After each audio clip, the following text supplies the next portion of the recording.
A powerful cattle baron enters a marriage of convenience with a mysterious veiled bride, never expecting the arrangement to shatter his carefully constructed world.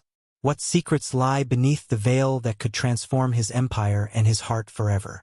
A gunshot cracked through the morning air, sending a flock of startled birds into the sky. Harrison Montgomery lowered his smoking pistol, staring at the coiled rattlesnake he'd just killed on his front porch steps. The dead snake was a bad omen on today of all days. "Mighty fine shot, boss," called Hank, the stable boy who'd spotted the rattler first. "Nearly got your boot there." Harrison nodded curtly, handing the pistol to Hank. "Clear this mess before our guest arrives." The Texas sun beat down on Harrison's shoulders as he strode back into his massive ranch house. Coronado Ranch spread across the horizon like its own country, 50,000 acres won through 20 years of sweat, cunning, and sometimes blood. Cattle worth a fortune grazed on his land, watched over by cowboys who feared and respected him in equal measure. At 45, Harrison had everything a man could want, except someone to share it with. His first wife, Emily, had died in childbirth 10 years ago, taking their unborn son with her. Since then, Harrison had poured his grief into building his empire, becoming the most powerful cattle baron in 3 counties. He paused at the mirror in his entrance hall, straightening his expensive suit and adjusting his silk tie. The face that looked back at him was handsome despite the years, strong jaw, piercing blue eyes, and hair that had turned silver at the temples. Women in town still turned their heads when he passed, but Harrison had no interest in their flirtations.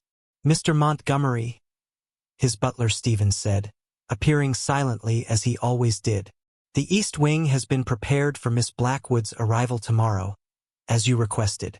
Harrison's stomach tightened. "Has there been any further correspondence from Boston?" "No, sir. Only the telegram confirming her departure." Stevens hesitated. "If I may speak freely, sir." "Go on." "The staff is curious about the arrangement. There are rumors about the lady's appearance." Harrison turned sharply. "My arrangement with Miss Blackwood is a business matter, Stevens. Her father was my most valuable business partner before his death. This marriage secures my final connections to Boston society and the Eastern markets." "Of course, sir." Stevens bowed slightly. "Will you be taking dinner in your study?" "Yes. Bring the ledgers as well.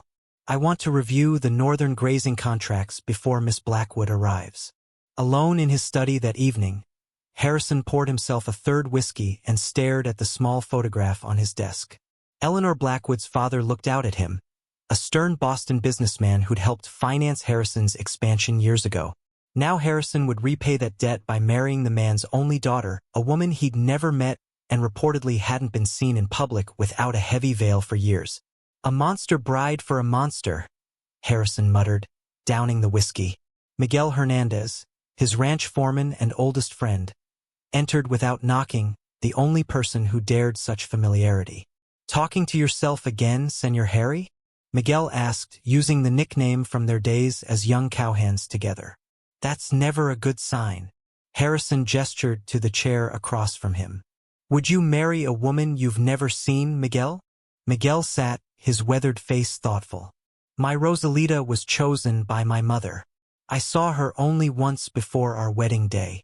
And if you'd heard she was—" Harrison searched for a delicate word. "Disfigured." "Ah." Miguel nodded, understanding. "The Boston lady's scars trouble you. They say she was in a terrible fire, that half her face melted like wax." Harrison poured another drink. "The perfect match for a man who burned his way to the top, wouldn't you say?" Miguel frowned. "That was 20 years ago, my friend. You were different then." "Was I?" Harrison stared into his glass. "Sometimes I wonder if I've changed at all." A knock interrupted them as Stevens entered with a stack of leather-bound ledgers. "The accounts you requested, sir. And a rider just delivered this." He held out another yellow telegram. Harrison broke the seal, reading quickly. His face hardened. "Miss Blackwood will arrive tomorrow, not the day after as planned. Her train is ahead of schedule." "Shall I inform the staff?" Stevens asked. "Yes. and have my best horse saddled in the morning. I'll meet her at the station myself." After Stevens departed, Miguel studied his old friend carefully. "You are worried about what you will see when she lifts her veil." Harrison walked to the window, staring out at his empire fading into darkness. "I'm worried about what she'll see when she looks at me." The next morning, Harrison rode toward town with a knot in his stomach that even the familiar rhythm of his stallion's hooves couldn't soothe. Dust clouds rose behind him on the dry road as he rehearsed his greeting to his future wife. What would she actually look like beneath that veil? Did it even matter? The marriage was a business arrangement, nothing more. Eleanor Blackwood's Boston connections would open doors previously closed to him, finalizing his transformation from penniless cowhand to respected businessman. Her appearance was irrelevant. Then why couldn't he stop thinking about it? The train whistle pierced the air as Harrison reached the small station. The locomotive was already pulling in, belching black smoke into the clear Texas sky. Harrison dismounted, handing the reins to a boy before dusting off his suit and straightening his hat. His heart pounded against his ribs like it hadn't done since he was a young man facing his first gunfight. The train screeched to a halt. Passengers began disembarking, drummers with sample cases, a family with crying children, two ranchers Harrison knew with a nod. Then, at the far end of the platform, a slender figure in a traveling dress descended carefully, assisted by the conductor. Harrison's breath caught in his throat. Even from a distance, the heavy black veil covering her face was unmistakable. What kind of horrors lay beneath that dark curtain? And why, after all his planning and preparation, did he suddenly want to mount his horse and ride in the opposite direction?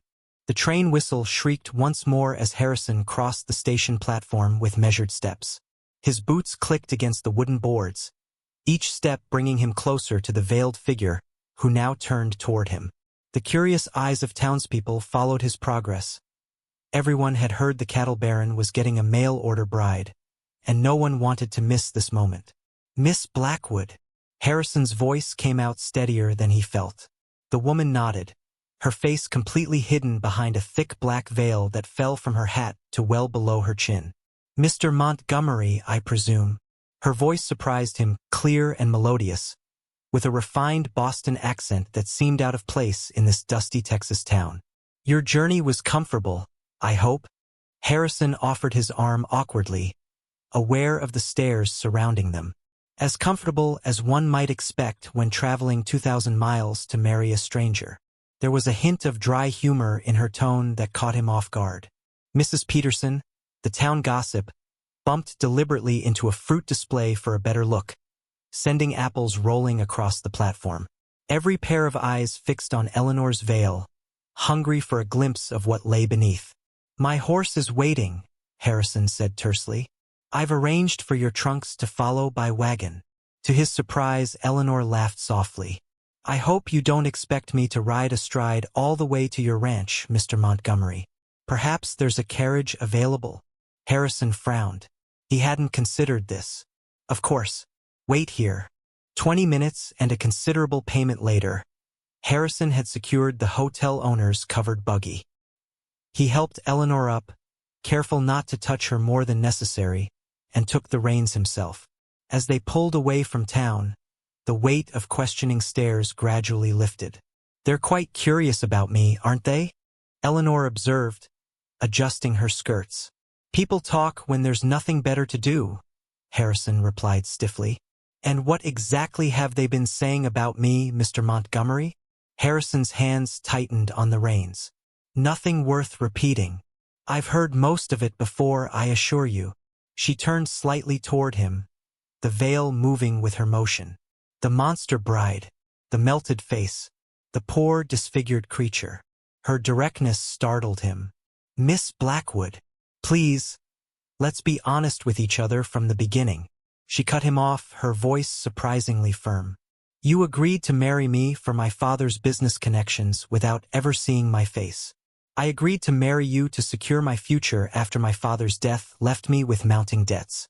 Neither of us harbors romantic illusions about this arrangement."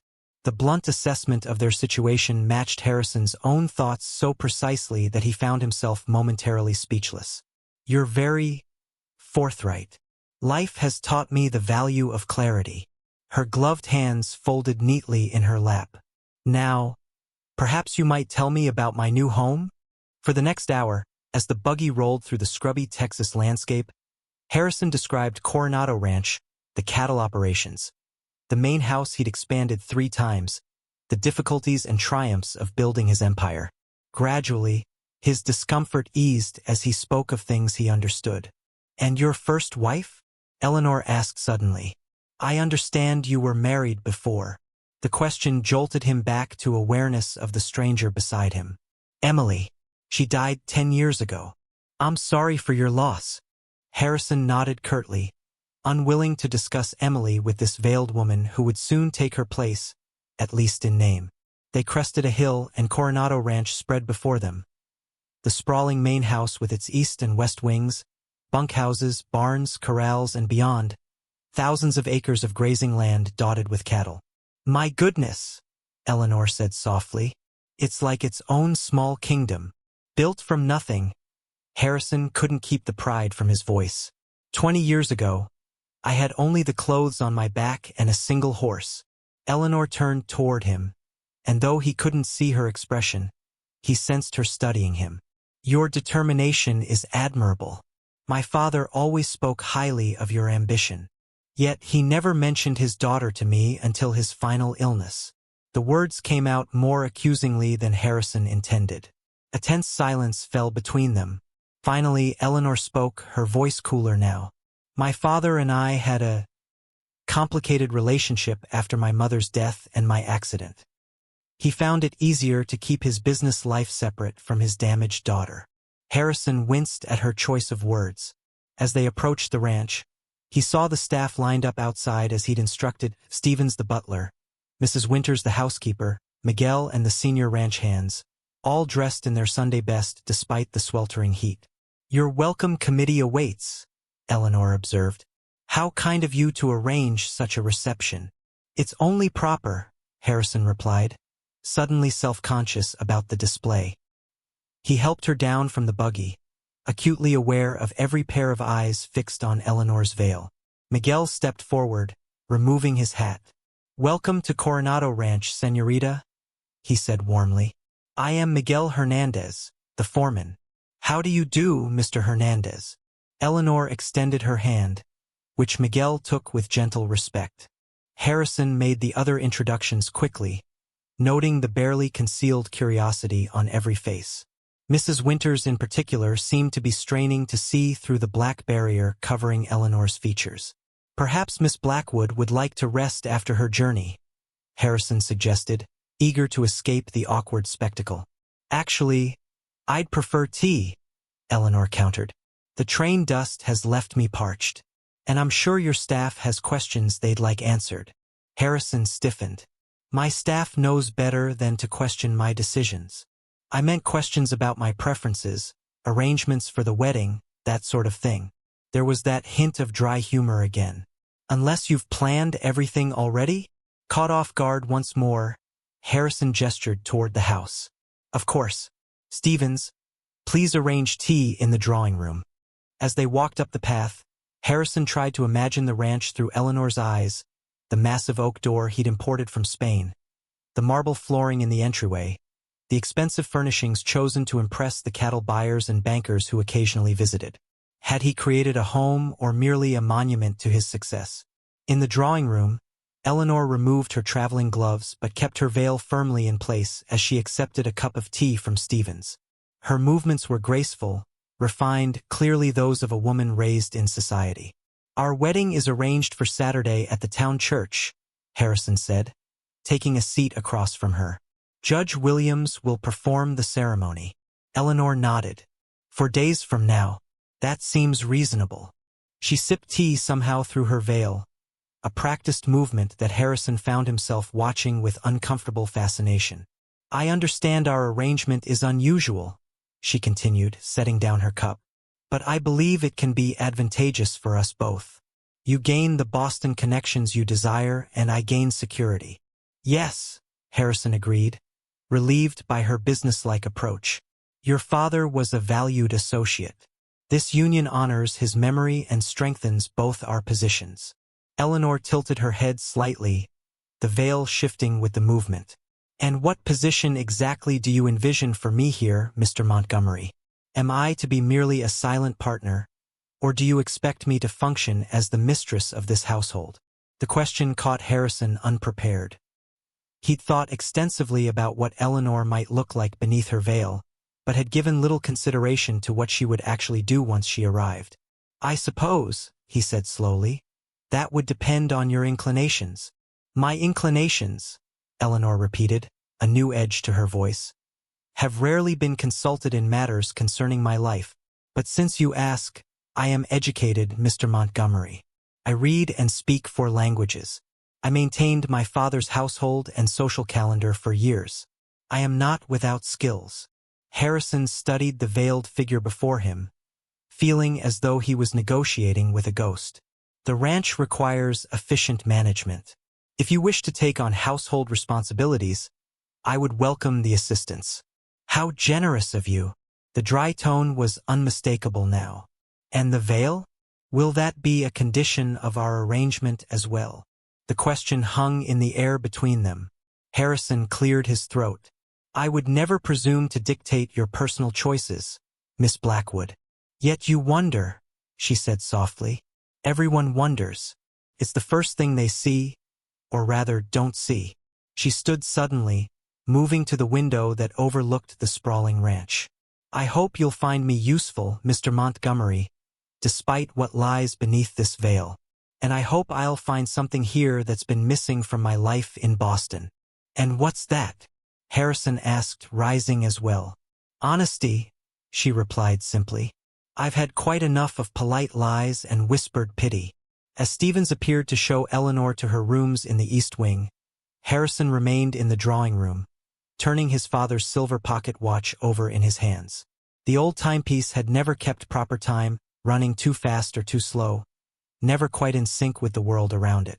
Much like this arrangement, Harrison thought, that suddenly felt far more complicated than the simple business transaction he had planned.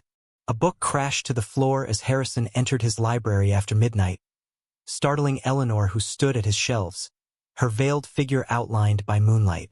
She spun around, caught in a private moment, and Harrison felt his heart jump. Not from fear, but from a strange new curiosity. I couldn't sleep, she explained quickly, bending to retrieve the fallen volume. Harrison stepped forward. Neither could I. For 5 days since Eleanor's arrival, they had circled each other like wary animals, sharing meals in stiff silence. The mysterious woman remained constantly hidden behind her black veil, yet somehow still managed to fill every room with her presence. You have so many books, she said, running her fingers along leather spines. Do you read them all? Harrison moved closer, noticing how the moonlight caught on the edges of her silhouette through the thin fabric. I buy them to look smart, he admitted with unexpected honesty. Most sit untouched. This one doesn't, Eleanor replied, holding up a worn copy of Emerson's essays. The pages are marked. Someone has loved this book. Emily did, Harrison said softly, the name of his dead wife feeling strange on his tongue after so long unspoken. She liked when I read aloud. Eleanor tilted her head, the gesture somehow expressive despite her hidden face. Would you read something? Now? The request hung between them, oddly intimate. Harrison hesitated, then reached for the book. Their fingers brushed, and a jolt ran through him that had nothing to do with the business arrangement that had brought them together. He cleared his throat and began reading words about nature and truth. His voice, rusty from giving only orders for so many years, grew stronger as Eleanor listened. When he finished, silence filled the room. You read beautifully, she finally said. The man I heard about in Boston would never read poetry. What did you hear? Harrison asked, suddenly needing to know. That Harrison Montgomery builds empires but crushes spirits. That he trades in cattle and cold deals with equal skill. She turned toward the window, her profile a mystery against the night sky. People love to whisper about successful men. Harrison felt oddly exposed, as if she had seen beneath his carefully tailored suits to something he thought well hidden. And what whispers followed you from Boston, Miss Blackwood? She touched her veil lightly. All my life, people have looked at me only to look away again. After the fire that killed my parents, the scars gave society one more reason to judge me worthless. Her words hit Harrison like a physical blow. Before he could respond, a terrible crash from outside shattered the moment. He rushed to the window to see a wagon overturned by the stables, men shouting in the darkness. "I must go," he said, already moving toward the door. "Of course," Eleanor replied. As Harrison ran into the night, rain beginning to fall around him, a strange thought followed him. Perhaps they were not so different after all, both hiding behind veils of their own making. Dawn found Harrison in his office reviewing cattle sale contracts, his mind drifting repeatedly to the previous night's encounter. A knock interrupted his thoughts. "Enter," he called, expecting Stevens with his morning coffee. Instead, Eleanor appeared, still veiled but dressed for outdoors in a practical riding skirt. "Mr. Montgomery, I wonder if you might show me the ranch today?" Harrison blinked in surprise. "You ride?" "Since childhood," she replied. "Unless you feel it inappropriate for a lady to sit astride a horse?" Something in her tone, a gentle challenge, made Harrison smile for the first time since her arrival. "I'd never deny a good rider a worthy mount." An hour later, they galloped across the open grassland, Eleanor keeping pace easily despite her formal attire. Her veil fluttered behind her, secured tightly but dancing in the wind. Harrison found himself watching her more than the path ahead, amazed at how she handled the spirited mare he'd chosen for her, not the docile lady's mount Stevens had suggested. They stopped atop a rise overlooking the vastness of Coronado Ranch, cattle dotting the landscape like small moving shadows. Eleanor dismounted without assistance, stepping to the edge to take in the view. "It's beautiful," she said, breathless from the ride. "Like an ocean of grass." 20,000 acres, Harrison replied, pride warming his voice. "From that ridge line to the river bend 10 miles south." Eleanor turned toward him, her gloved hand gesturing to the workers visible in the distance. "And all these men answer to you?" "Every one," Harrison confirmed. 100 ranch hands, a dozen house staff. "Do they fear you or respect you?" she asked suddenly. The question caught Harrison off guard. "Is there a difference?" "All the difference in the world," Eleanor replied. She stepped closer, her veiled face tilted up toward his. "Fear builds walls. Respect builds legacies." Before Harrison could answer, gunshots rang out from the southern pasture. He grabbed Eleanor's arm instinctively, pulling her toward the horses. "Cattle rustlers, maybe. We need to get back." As they rode hard toward the ranch house, Eleanor keeping pace without complaint, Harrison found himself wondering what other surprises lurked behind that veil besides wisdom and horsemanship. They arrived to find Miguel waiting, rifle in hand. "Just warning shots, Senor Harry. Some of Carson's men testing our fence lines again." "Carson?" Eleanor asked, sliding from her horse with surprising grace. "Neighboring rancher," Harrison explained tightly. "He's been trying to push his boundaries into our land for years." Eleanor brushed dust from her riding skirt. Perhaps this disagreement could be settled with words rather than bullets? Harrison and Miguel exchanged startled glances. "Carson doesn't respond to words, Miss Blackwood," Harrison said.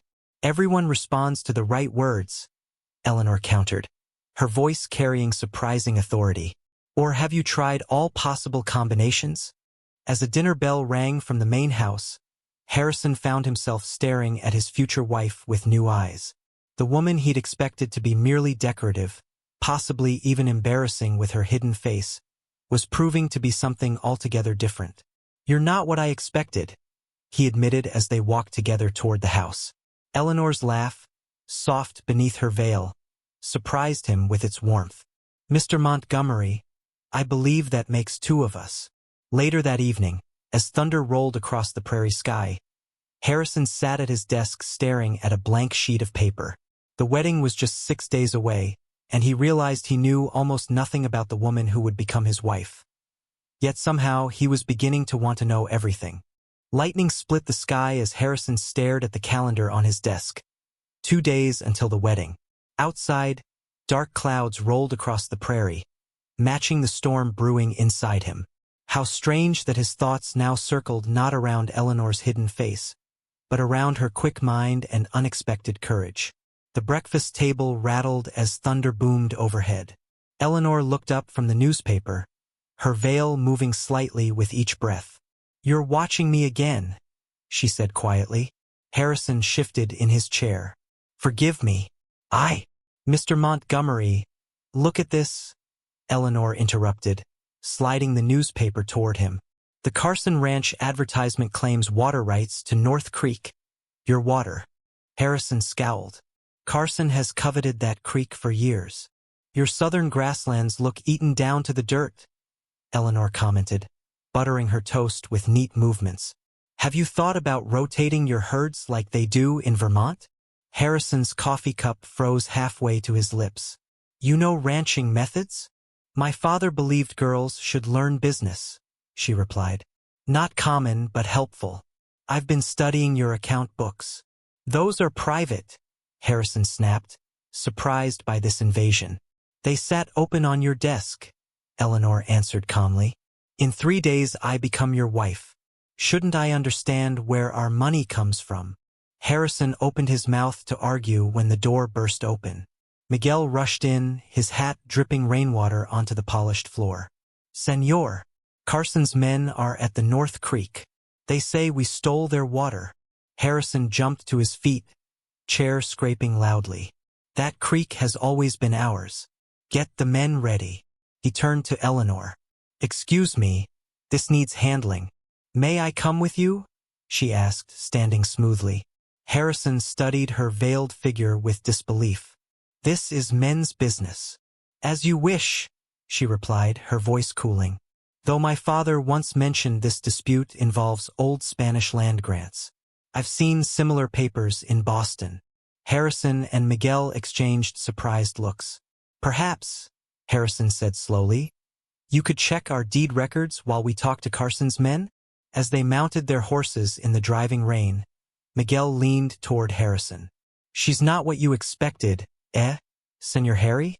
Harrison pulled his hat lower against the downpour. "I'm no longer sure what I expected, old friend." Lightning flashed, illuminating the angry faces of Carson's cowboys gathered at the creek. Their leader, a burly man with a red beard, spat tobacco juice that mixed with the rain puddles. "This creek belongs to Carson now," he growled. "Your fancy papers don't matter out here." Harrison sat tall in his saddle, rain streaming down his face. "This land has been Coronado property for 15 years, Briggs." "Well, Mr. Carson says different," Briggs sneered. "And he's got 20 men who agree." Miguel's hand moved closer to his gun. Harrison noticed with alarm that Carson's men outnumbered them nearly 3-1. "We'll settle this legally," Harrison said firmly. "Not with bullets."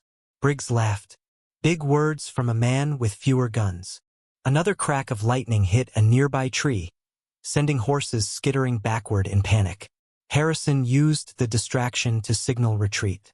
"This isn't finished," he called as they rode away. Mud splattered against the windows of Harrison's study as the storm intensified. Eleanor looked up from the desk where papers spread around her like fallen leaves. Her veil, damp from the humidity, clung more closely to her features, though still revealing nothing.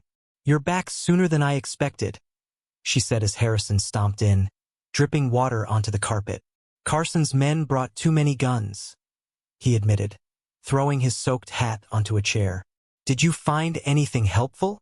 Eleanor picked up a yellow document. "Look here. The original boundary follows the old creek bed, not where it flows now. The river changed course during the flood of 1871. Harrison moved behind her, leaning close to see the faded ink. The faint scent of lavender rose from her hair as he studied the maps. Their shoulders touched, and he felt an unexpected warmth spread through him. "This could stop a range war before it starts." He breathed, genuine admiration in his voice. Eleanor turned, their faces suddenly inches apart. Even through the veil, he felt her eyes meeting his. Sometimes, she said softly, what we think we see isn't the complete truth. The storm outside crashed against the windows, a violent boom of thunder rattling the glass. In that moment of shared victory, Harrison found himself reaching for her veil, drawn by an impulse he couldn't explain. Eleanor caught his wrist, her grip surprisingly firm. Not yet, she whispered. Our agreement was clear. You see my face only after we are married. Harrison pulled back, confusion and something like embarrassment washing over him. I'm sorry. The front door slammed open before she could answer. Stevens stumbled in, rain dripping from his usually neat hair. Mr. Montgomery, Carson's men have cut the south fence. They're driving cattle onto your best grazing land. Eleanor stood quickly, gathering the important papers. It seems Mr. Carson prefers fighting to talking. Harrison grabbed his gun belt from the rack. Bar the doors when I leave. No one enters until I return. As he rushed back into the howling storm, Harrison caught a final glimpse of Eleanor's veiled figure standing in the doorway. The lightning flashed behind her, creating a silhouette that somehow burned itself into his mind. Mysterious yet suddenly precious. Riding through mud that sucked at his horse's hooves, Harrison led 20 men toward the south pasture. Rain stung his face as Miguel pointed toward shadowy figures moving in the distance. They've brought at least 30 head across already, Miguel shouted over the storm. Harrison pulled his rifle from its scabbard. No killing unless they shoot first. We drive the cattle back and repair the fence. As they approached, gunfire suddenly erupted from behind a rocky outcropping. Harrison's men scattered for cover as bullets kicked up mud around them. They're using our cattle as shields, Miguel yelled, ducking behind a boulder. Harrison's mind raced. A direct attack would risk both men and valuable stock. Carson had planned this well, knowing Harrison wouldn't risk shooting his own animals. Split into 3 groups, Harrison ordered. Miguel, take 5 men east. Thomas, go west with another 5. The rest with me up the middle. Warning shots only, we're herding, not hunting. The night exploded into chaos as horses charged through rain and mud, cowboys shouting commands that mixed with the thunder. Harrison's plan worked. Confused by attacks from multiple directions, Carson's men retreated, abandoning the stolen cattle. Hours later, soaked to the skin and splattered with mud, Harrison stumbled back into the ranch house. His hands bled from mending fences in the darkness, his body aching from being thrown when his horse slipped in the mud. To his surprise, Eleanor sat waiting in the parlor, a fire crackling in the hearth despite the late hour. A pot of coffee steamed on the side table. You're hurt, she said, rising quickly when she saw his bleeding hands. It's nothing, Harrison insisted, though he couldn't hide his wince. Eleanor ignored his protest, leading him to a chair by the fire. She poured water from a pitcher into a basin and knelt before him, taking his rough hands in her gloved ones. As she gently cleaned the cuts, Harrison watched her veiled face bent in concentration. Why are you doing this? He asked softly. Eleanor looked up, the firelight playing across her veil. Because you fought to protect what's ours. Something in the way she said ours made Harrison's chest tighten strangely. This woman he'd agreed to marry for business and social advancement now knelt before him, tending his wounds as if he mattered to her as a man, not merely as a signature on a contract. Thank you, he said simply. As she wrapped a clean bandage around his palm, Eleanor's voice became serious. Carson won't stop, will he? Not until he gets what he wants, Harrison admitted. Or until he's convinced he can't have it. Then perhaps, Eleanor said thoughtfully, we should give him something else instead. What do you mean? Eleanor stood, smoothing her skirts. Every man wants something. Find out what Carson truly needs, and you might end this without more bloodshed. Harrison studied her veiled figure, backlit by the fire. You continue to surprise me, Miss Blackwood. Good, she replied, a smile evident in her voice if not visible on her hidden face. Life without surprises hardly seems worth the trouble. As she bid him good night and moved toward the stairs, Harrison remained by the fire, watching the flames dance. In 2 days, he would marry this woman and finally see her face. Yet somehow, that mystery now seemed less important than the others they might solve together. Church bells rang across the small town of Coronado Springs as Harrison tugged at his starched collar. Through the small window, he could see the dusty main street filling with curious onlookers. Everyone who mattered in 3 counties had come to witness Harrison Montgomery marry his mysterious veiled bride. "Cold feet, amigo?" Miguel asked, adjusting Harrison's tie with hands more accustomed to ropes and reins. "No," Harrison replied, surprised to discover it was true. "Just thinking." "About her face?" Miguel asked bluntly. Harrison shook his head. "Strangely, no. About her mind." Miguel smiled knowingly. "The heart sees what is invisible to the eye." The small church filled quickly. Ranchers in uncomfortable suits, merchants in their Sunday best, and society women whispering behind fans, all drawn by curiosity as much as respect. Harrison stood at the altar, scanning the crowd until the piano wheezed to life and heads turned toward the door. Eleanor entered on Judge William's arm, a vision in white. Her wedding dress shimmered in the colored light from stained glass windows, but all eyes fixed on the new white veil covering her face. As she glided down the aisle, Harrison felt his breath catch. Not from fear of what lay beneath that veil, but from the realization that it no longer mattered to him. The ceremony passed in a blur of ancient words and promises. Harrison heard his own voice answer, "I will," as if from a distance. Then suddenly, the moment he had both dreaded and anticipated arrived.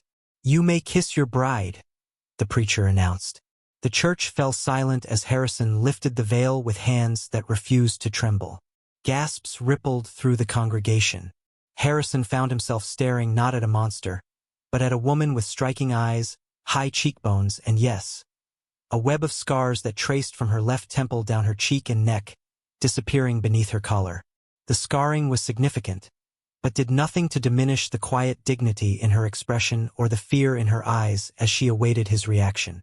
For one terrible moment, Harrison stood frozen, while Eleanor held his gaze with a mixture of defiance and vulnerability. Then Harrison did what neither he nor anyone else expected. He reached out, gently tracing one scar with his fingertip before leaning forward to place a tender kiss on her lips. "My wife," he said clearly, for those nearby to hear. "As brave as she is beautiful."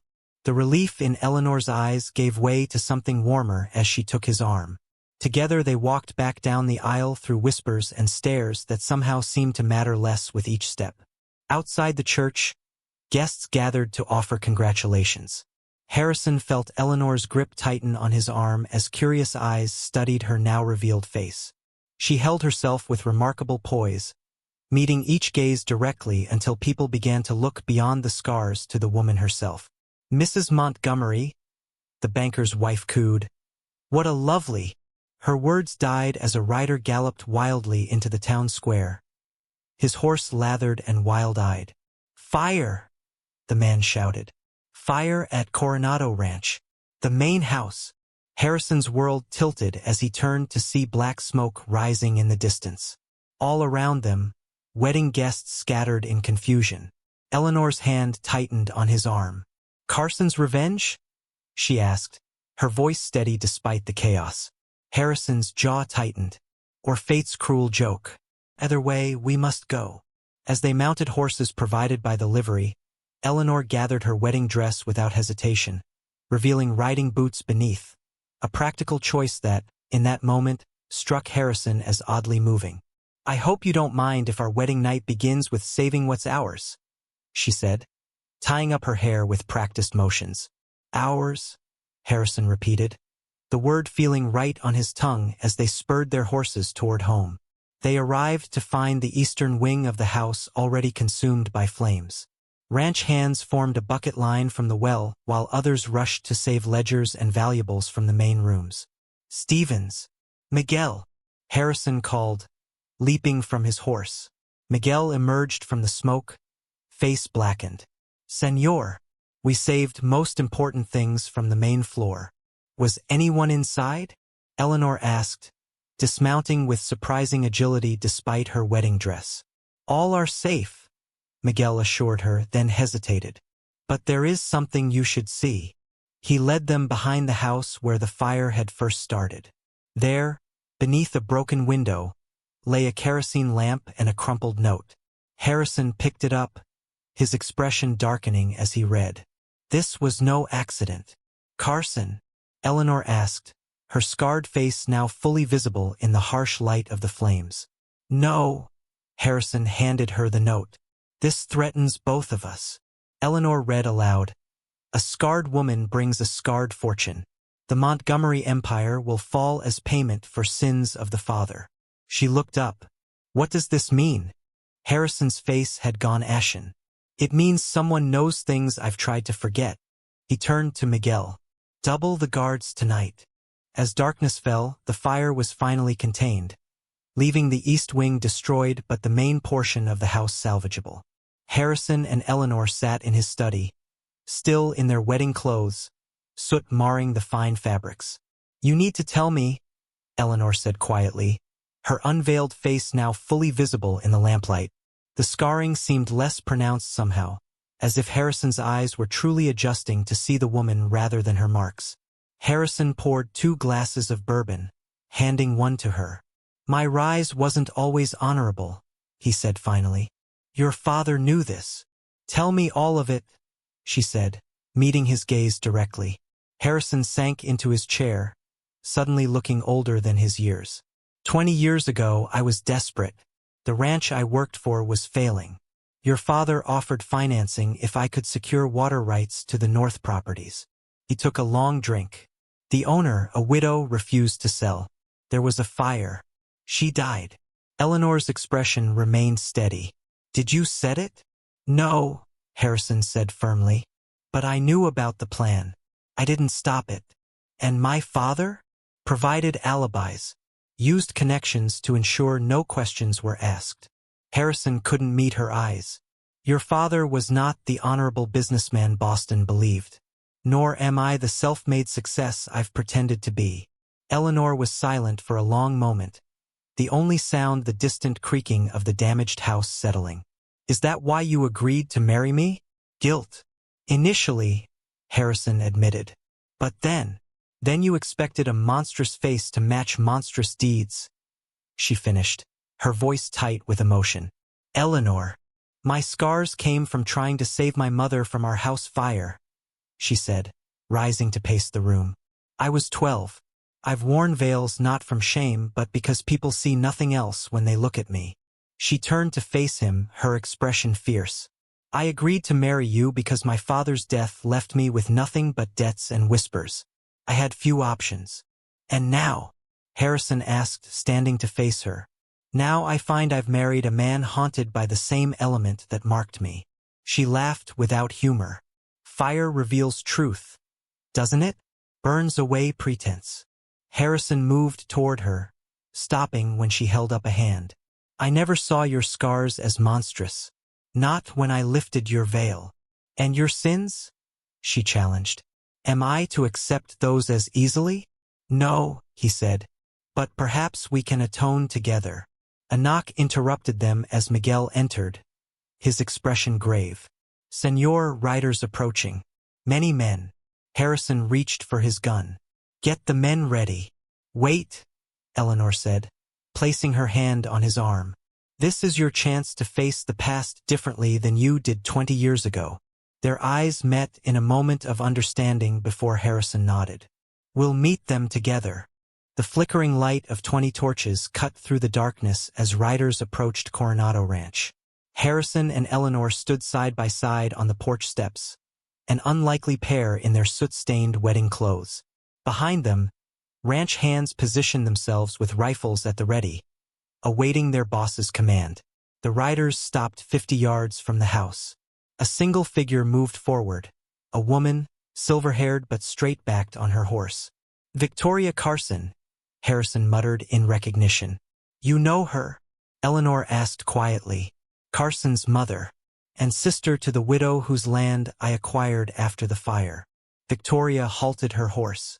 Even at a distance, the hatred in her eyes burned brighter than the torches her men carried. "Montgomery," she called. 20 years is a long time to wait for justice. Harrison stepped forward, away from the protection of his men. "This is private property, Victoria. Property built on my sister's grave," she replied, her voice carrying in the night air. "I've waited for this day, when you finally had something to lose." Eleanor moved to stand beside Harrison. "I'm Eleanor Montgomery," she said clearly. "Whatever grievance you have with my husband, threatening our home with fire makes you no better than those you condemn." Victoria's eyes narrowed as she studied Eleanor's scarred face in the torchlight. So the rumors were true.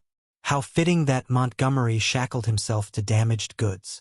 Harrison's hands clenched into fists, but Eleanor spoke before he could. "My scars came from trying to save someone I loved from flames," she said evenly. "They remind me daily of both loss and survival. What do your actions today say about you, Mrs. Carson?" Victoria seemed taken aback by Eleanor's directness. "This isn't about you, girl." "But it is," Eleanor insisted. "You've made it about me by threatening my home on my wedding day. And now you must decide, is vengeance worth becoming what you despise?" From her position at the front of the group, Victoria's face showed the first flicker of doubt. Behind her, several riders exchanged uncertain glances. Harrison stepped forward. "Victoria, your sister's death has haunted me for 20 years. I didn't set that fire, but I didn't prevent it either. That failure has shaped every decision I've made since." "Pretty words from a rich man," Victoria scoffed. "Not words," Harrison countered. "Action." He signaled to Miguel, who brought forward a leather portfolio. "These are the deeds to the North water rights, the property that was your sister's. I'm returning them to your family, along with fair compensation for 20 years' use." Murmurs rippled through Victoria's men as she stared at the offered documents. "Why now?" she demanded, suspicion heavy in her voice. Harrison glanced at Eleanor. "Because today I was reminded that we all wear veils of some kind. It's time I removed mine." Victoria dismounted slowly, her eyes never leaving Harrison's face as she approached. The torchlight cast dramatic shadows across the ranch yard, turning the scene into a painting of light and darkness. "This doesn't bring Martha back," Victoria said, her voice catching slightly on her sister's name. "No," Harrison agreed. "Nothing can undo the past, but perhaps we can reshape the future." A tense silence fell as Victoria studied the portfolio in her hands. Finally, she spoke. "This isn't forgiveness, Montgomery." "I don't expect it to be," Harrison replied. "But perhaps it can be a beginning." Victoria remounted her horse, tucking the documents into her saddlebag. "We'll review these papers." She gestured to her men, who began to turn their horses. "But don't think this ends our business completely." As the riders disappeared into the darkness, Eleanor's hand slipped into Harrison's. Her face in the dying firelight showed neither triumph nor fear, but a quiet understanding that moved him more than any flawless beauty ever could. "You did the right thing," she said simply. "We did," he corrected, looking back at the partially ruined house that somehow felt more like a home than it ever had before. "Shall we see what remains of our wedding day?" As they climbed the steps to the damaged house, Eleanor paused. "Harrison, my things were in the East Wing. Everything I brought from Boston. We'll replace what was lost," he promised. She shook her head slightly. "Not everything. My mother's locket was among my things. The only thing I have left of her." Without a word, Harrison reached into his pocket and withdrew a small silver object, a tarnished locket on a thin chain. "Stevens saved this. Said it was on your dressing table." Eleanor's composure finally broke as she took the locket, tears streaming down her scarred cheek. Harrison gently wiped them away, seeing not the marks that once seemed so defining but the woman who had stood beside him with courage when he most needed it. The great hall of the house still stood largely undamaged, though smoke stained the ceiling and water from the bucket brigade soaked the carpets. As they entered, Harrison found himself surrounded by his ranch hands and house staff. "We stayed to clean up, boss," his foreman said. "Thought you and the missus shouldn't come home to this mess. You should be with your families," Harrison began, but stopped when he saw what they had done. The dining table had been cleared and set with the unbroken china. Someone had gathered wildflowers from the prairie and arranged them in jars. A bottle of champagne, rescued from the cellar, sat in a bucket of well water. Eleanor moved forward, touching the makeshift decorations with wonder. "You did this for us?" "For you, Mrs. Montgomery," Stevens said with a formal bow that couldn't hide his smile. "Welcome home." As the staff filed out, leaving them to their improvised wedding supper, Harrison studied his bride in the candlelight. The scars that traced her cheek seemed to catch the golden light, turning what others saw as flaws into something almost luminous.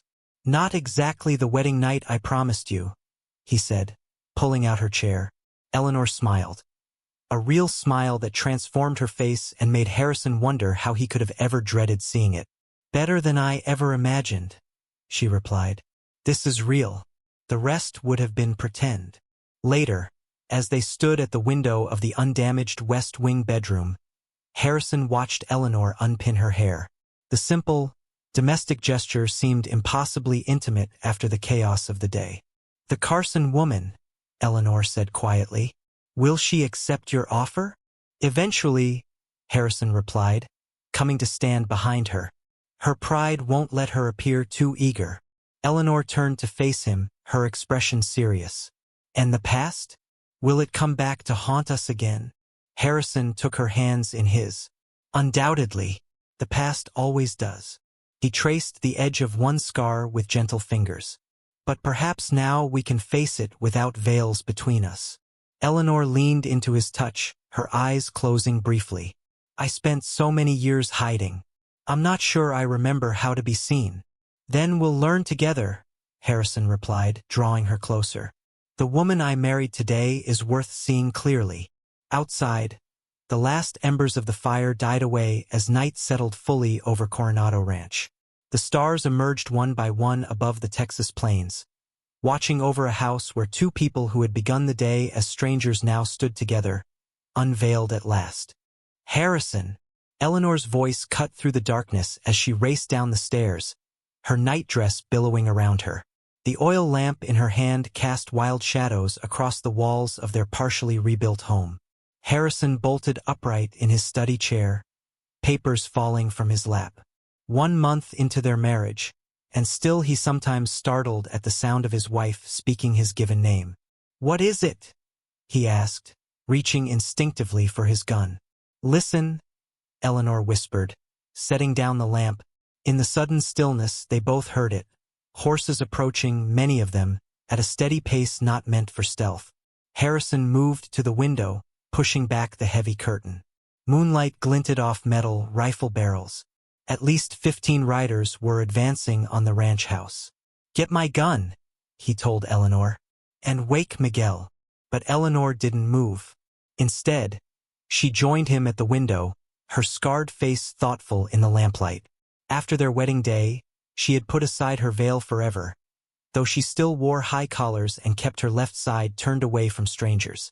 "They're not trying to hide," she observed. "Look how they come straight up the main drive." Harrison's fingers tightened on the windowsill.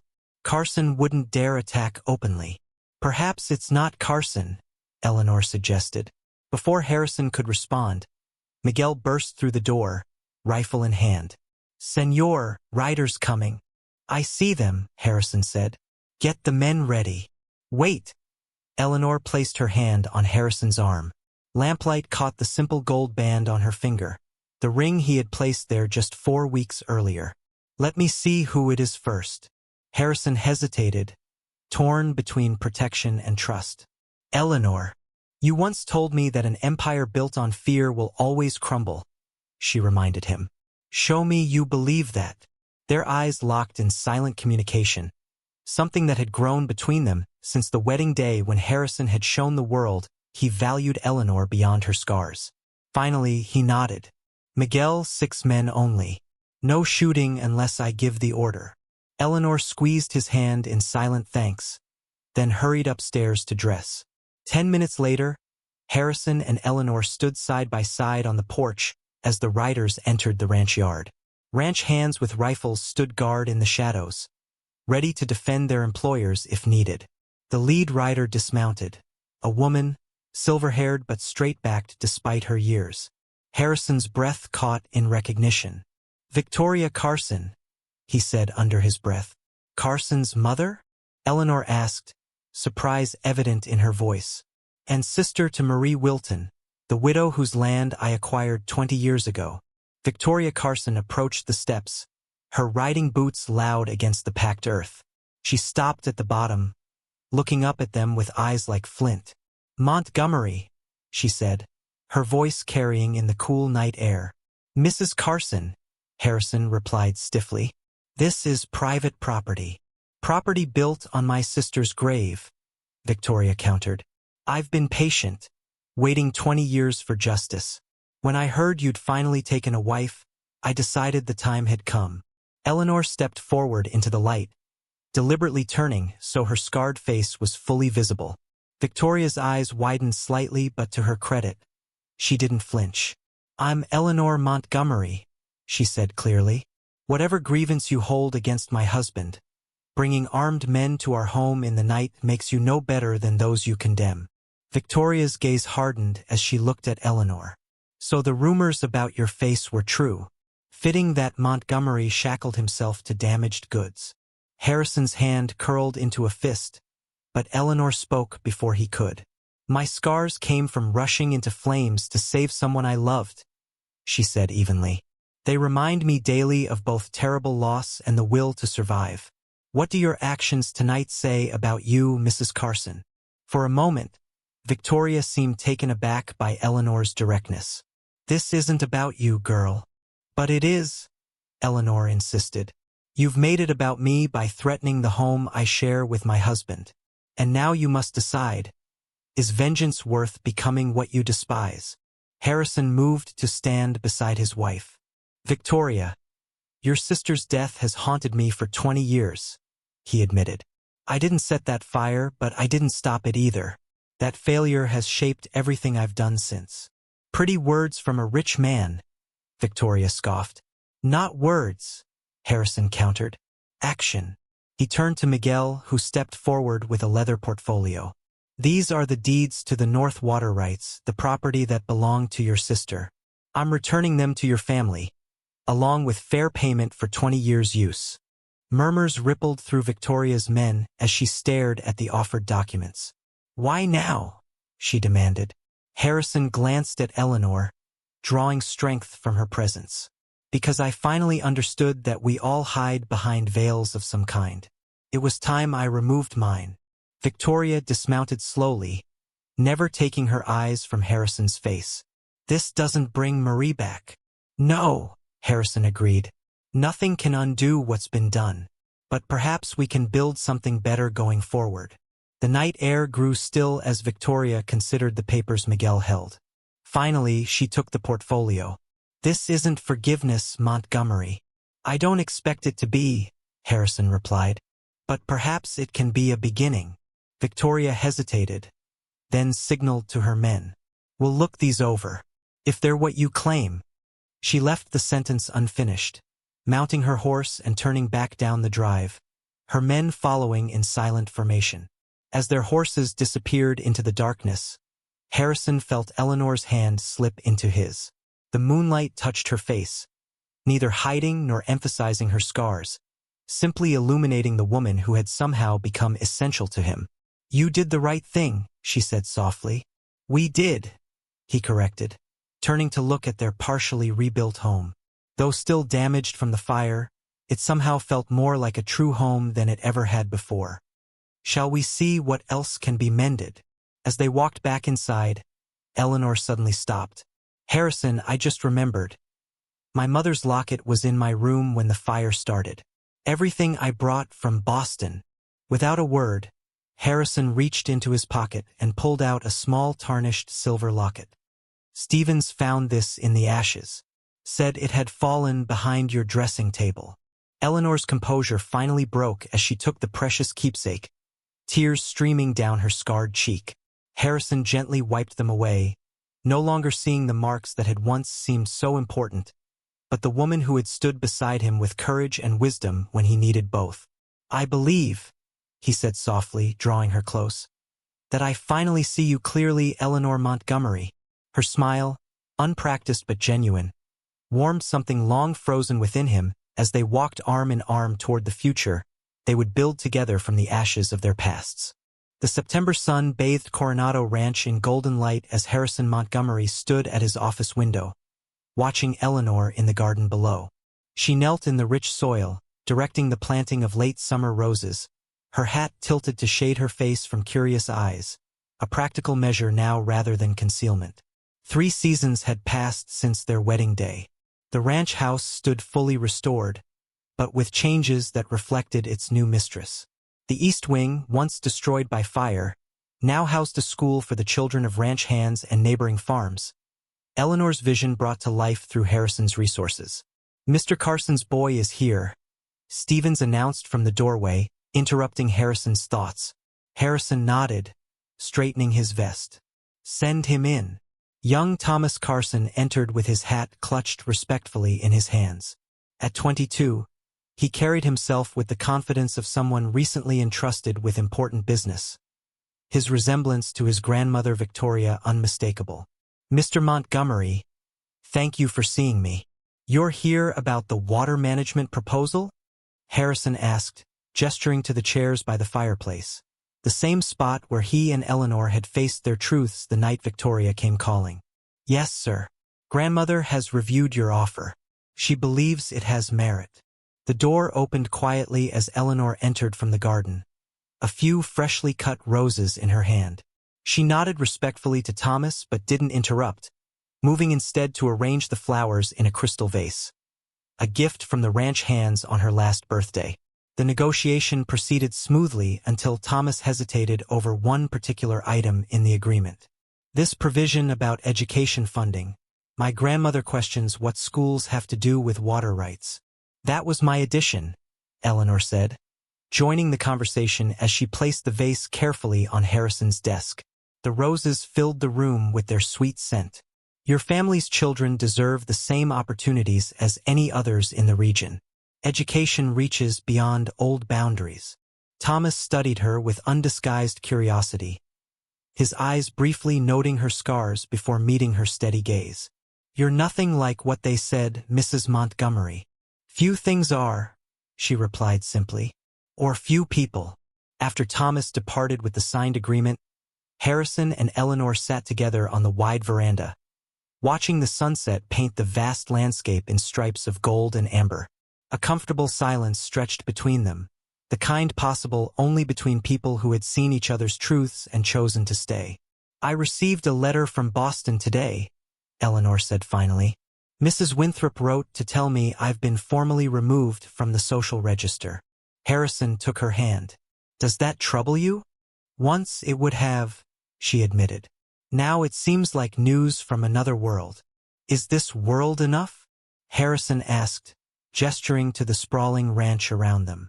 Eleanor turned to face him fully, letting the setting sun illuminate her features, both the smooth skin and the scarred, with the same golden light. "This world is more than enough because it's real. We've built something honest here, Harrison." He reached out, tracing the line of her cheek as he had first done at their wedding. "When I agreed to marry a woman I'd never seen, I thought I was accepting a burden. Instead, I found a partner who saw me more clearly than I saw myself." "We all wear veils of some kind," Eleanor said softly. "Some are just more visible than others." As darkness settled over Coronado Ranch, lights began to appear in the bunkhouses and the schoolhouse where tomorrow would bring new lessons. The empire Harrison had built had transformed into something more meaningful, a community founded on reconciliation rather than dominance. From the edge of the property, Victoria Carson observed the ranch house through her field glasses. The elderly woman sat straight in her saddle despite her years, her face unreadable as she watched the couple on the veranda. "Should we ride down, Grandma?" Thomas asked, reining his horse alongside hers after delivering the signed agreement. Victoria lowered the glasses slowly. No. Some fires should be allowed to burn themselves out. She turned her horse away. Besides, I've seen what I came to see. And what's that? Thomas asked. Victoria glanced back once more at the distant figures. A man facing his past instead of burying it. As darkness deepened over the Texas landscape, Harrison and Eleanor moved inside. The main parlor, once a showcase for Harrison's wealth designed to impress visitors, had been transformed into a comfortable space where ranch hands felt welcome at the monthly gatherings Eleanor had instituted. I've been thinking, Harrison said as they settled by the fire. The Carson Agreement opens possibilities for expanding our herds next year. Eleanor nodded thoughtfully. And the new railway spur to Amarillo will make shipping easier. She smiled at his surprised expression. Yes, I read your correspondence. A wife should understand her husband's business. Harrison chuckled, reaching for her hand. Remember when I was shocked to find you looking at my ledgers? You called them private. Eleanor reminded him, laughing. Now your foreman brings the accounts to me when you're away. Miguel always was a smart man. Harrison's expression grew more serious. I've also been thinking about your suggestion to set aside land for the Comanche families who've been pushed off their traditional hunting grounds. Eleanor's eyes widened slightly. You seemed against it last month. I've reconsidered, Harrison said. You were right. The land belongs to those who care for it, not just those who claim it. Eleanor moved to sit beside him on the sofa, resting her head against his shoulder. Do you know what I've learned in our year together? What's that? That worth isn't measured by what others see in us, but by what we have the courage to see in ourselves and in each other. Harrison's hand found hers, fingers intertwining as they had on that first chaotic day of their marriage. In his vest pocket, the silver watch that had belonged to his father kept steady time. Another broken thing made whole. Outside their window, the Texas evening deepened into night, stars appearing one by one above the land that stretched beyond sight. Neither perfect nor unmarked, but honest and enduring. Like the bond between two people who had discovered that some veils, once lifted, reveal not monsters but unexpected blessings. Spring 1890. Dawn painted the eastern sky in shades of pink and gold as Harrison stood on the newly built observation tower at Coronado Ranch's highest point. Below him stretched a landscape transformed, not just by nature's renewal after winter, but by 5 years of purposeful change.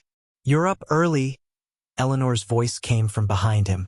She climbed the last few steps of the tower, a small bundle wrapped in a blanket in her arms. I wanted to see the sunrise from here, Harrison replied, making room for her beside him. And you? James usually sleeps until the roosters crow. Eleanor smiled down at their 6-month-old son, his chubby face peaceful in sleep. He was restless. Sometimes only movement settles him. Together they watched the sun crest the horizon, illuminating the patchwork of prosperity below. Fields where Comanche farmers now planted crops between grazing lands. The expanded schoolhouse where children of all backgrounds learned together. The new railway spur connecting their community to markets far beyond Texas. Your father's watch arrived from the clockmaker yesterday, Eleanor said, nodding at Harrison's pocket. Does it keep time properly now? Harrison withdrew the silver timepiece, its case polished but still bearing the scratches of generations. Perfect time, though I've come to appreciate that some things shouldn't be rushed. Like us? Eleanor asked, a knowing smile playing at her lips. Harrison looked at his wife, the proud tilt of her chin, the intelligence in her eyes, the scars she no longer hid. Especially us. In the distance, riders appeared, ranch hands beginning their day, Carson men checking shared fences, Comanche scouts returning from hunting. The world Harrison had once tried to control through force and isolation now flourished through connection and mutual respect. Miguel says the spring muster will show our largest herd yet, Eleanor commented. And the school board approved your proposal for adding a library wing, Harrison replied. James stirred in his mother's arms, blinking up at them with curious eyes. Harrison gently touched his son's perfect, unblemished cheek, marveling at the miracle of new beginnings.